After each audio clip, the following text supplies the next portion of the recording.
All right, hello everyone. Welcome back. This is the platform of SP Smart Competitive Hybrid Schooling System. Dear student, today I will discuss about the biotechnology and its application, class 12th, chapter 10th for your CUT exam preparation. First of all, dear student, I will see overview of this particular chapter. Overview में हम लोग क्या कर देंगे, इस chapter के सभी component को बाइफरगेट करके उसके इम्पॉर्टेंट रिवीजन्स देखेंगे. ठीक है, तो इम्पॉर्टेंट रिवीजन्स में हम लोग देखेंगे कि इसमें एप्लीकेशंस ऑफ बायोटेक्नोलॉजी किन किन फील्ड में सबसे ज़्यादा बायोटेक्नोलॉजी का यूज़ हुआ है.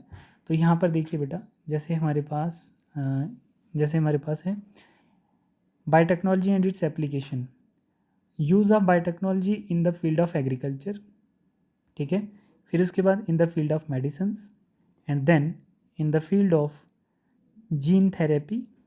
ठीक है, and in the field of transgenic animals. ठीक है, जनरली हम लोग इसको 3 कंपोनेंट में डिवाइड करते हैं, एग्रीकल्चर, मेडिसिन और ट्रांसजेनिक एनिमल्स में. ठीक है, सबसे पहले हम लोग एग्रीकल्चर में देखते हैं. तो एग्रीकल्चर में बच्चे आपने देखा होगा advantages of genetically modified crops.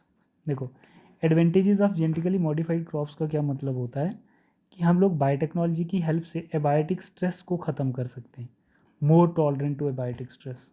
ठीक है, प्लांट्स के अंदर एक इतनी टेंडेंसी आ जाएगी कि वो एबायोटिक स्ट्रेस को इग्नोर कर देगा, हार्श कंडीशन पे भी अपनी यील्ड को इंक्रीज़ कर सकता है with the help of biotechnology.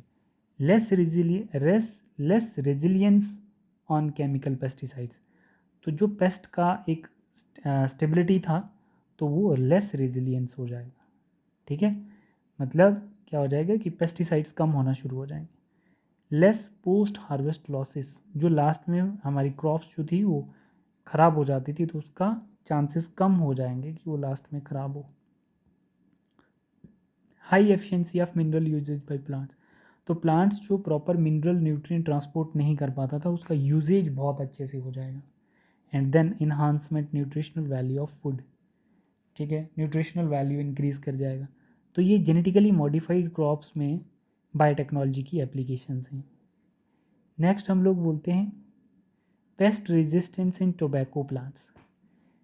मतलब हम लोग क्या देख रहे हैं, application of biotechnology in the field of agriculture. Right, तो pest resistance in tobacco plant में क्या होता है कि आरएनए इंटरफेरेंसेस होगा. Strategy is use to prevent the infestation of tobacco plants by nematode Meloidogyne incognita.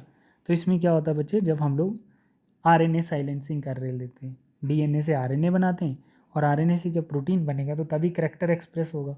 तो हम लोग इस वाले केस में क्या कर देते हैं, pest resistance in tobacco plants में आरएनए को प्रोटीन बनने से रोक देते हैं. तो जब आरएनए से प्रोटीन नहीं बनेगा तो डिजीज़ भी आगे एक्सप्रेस नहीं होगा. ठीक है, नेक्स्ट बोल रहा है in agriculture pest resistance in cotton plants. तो जो बीटी आप लोगों ने चैप्टर 8 में पढ़ा है माइक्रोब्स, इसमें बैक्टीरिया माइक्रोब्स वाले चैप्टर में जो आपने पढ़े हैं, कुछ बैक्टीरिया जो क्या करते हैं बच्चे, जीन्स की तरह एक्ट करते हैं और जो बीटी टॉक्सिन्स होता है वो इनएक्टिव फॉर्म में होता है. It become active in the alkaline of pH and insect of gut. Active form bind to the mid gut epithelial cells and create pores. This lead to the swelling of lysis which eventually cause insect death. इसमें आप लोग ये concept add कर सकते हो.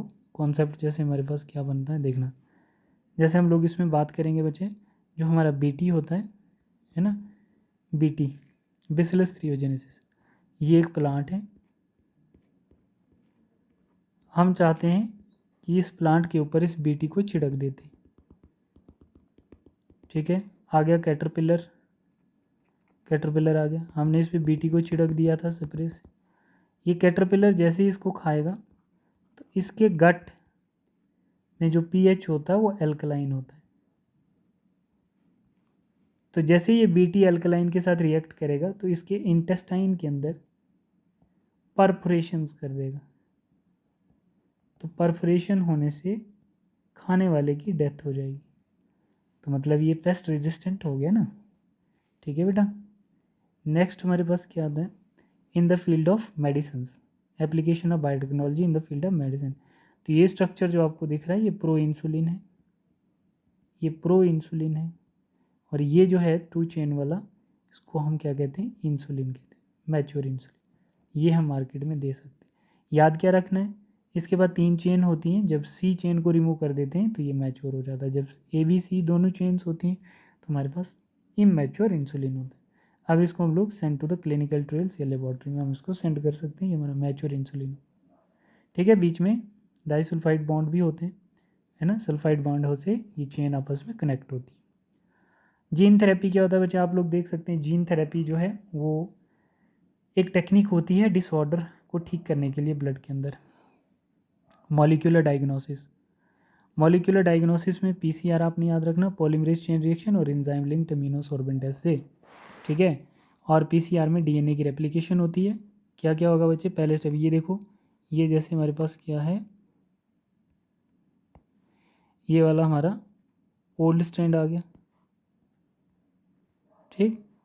और यहाँ पर क्या हुआ, जब ये डीएनए सेपरेट हुआ, डिनेचुरेशन पार्टिकुलर इस टेम्परेचर पे, फिर उसके बाद डिनेचुरेशन के बाद एक ये स्ट्रेच बना, एक ये स्ट्रेच बना, जिसको हम एनीलिंग बोलेंगे, ठीक है। अब ये स्ट्रेच आगे कंप्लीट होंगे, यहाँ पर भी आगे कंप्लीट होंगे, तो जैसे ये कंप्लीट होंगे तो इसको हम लोग इलोंगेशन बोलते हैं। लास्ट स्टेप को हम लोग इलोंगेशन बोलेंगे। तो ये देखो, ये जैसे पेरेंटल हैं और इसमें क्या बन गए, 2 न्यू बन गए, ठीक है, 2 और 2 4 हो गए, ठीक है बच्चे। इसको हम पीसीआर टेक्निक कहते हैं। ट्रांसजेनिक एनिमल्स में हम लोग क्या देखेंगे, transgenic animal, these are animal that have their DNA manipulated, change करना to express an extra gene. Advantages क्या हैं, to study the normal physiological and development, to study the contribution of genes in the disease development, biological product, vaccine safety, tissue testing and chemical safety testing. GEAC एक committee frame कर दी जाती है बच्चे, है ना, make decision about the validity of genetically modified organism, जिसको आपने जेनेटिकली मॉडिफाई किया उसकी क्या वैलिडिटी रहेगी। Safety of genetically modified organism for public services, इस कमेटी में ये भी डिसाइड किया जाएगा कि जो आप जेनेटिकली मॉडिफाइड ऑर्गेनिज्म बना रहे हैं, जो आपकी रिसर्च है, तो क्या वो पब्लिक सर्विसेज में कैसा है, इस चीज़ के लिए भी ये कमेटी है। दूसरा, आप जो काम किए उसको कोई कॉपीराइट ना करे, चोरी ना करे, उसको बायोपायरेसी एंड बायोपेटेंट कहते हैं। जैसे कोविड का पेटेंट हमारे पास है ना, उसका कॉपीराइट हमारे पास है, तो कोई और कंट्री उसका कॉपीराइट नहीं ले सकती है, ठीक है बच्चे। तो this is all about your overview of this particular chapter.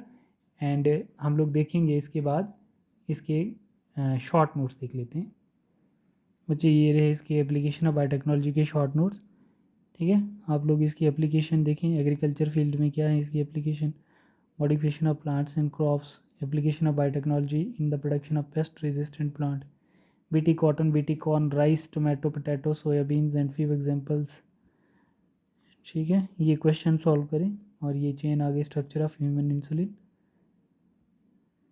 ठीक है, सिंथेसिस ऑफ ह्यूमन इंसुलिन, इसके कुछ एमसीक्यूज आप लोग सॉल्व करें बेटा, और ये समरी, ठीक है।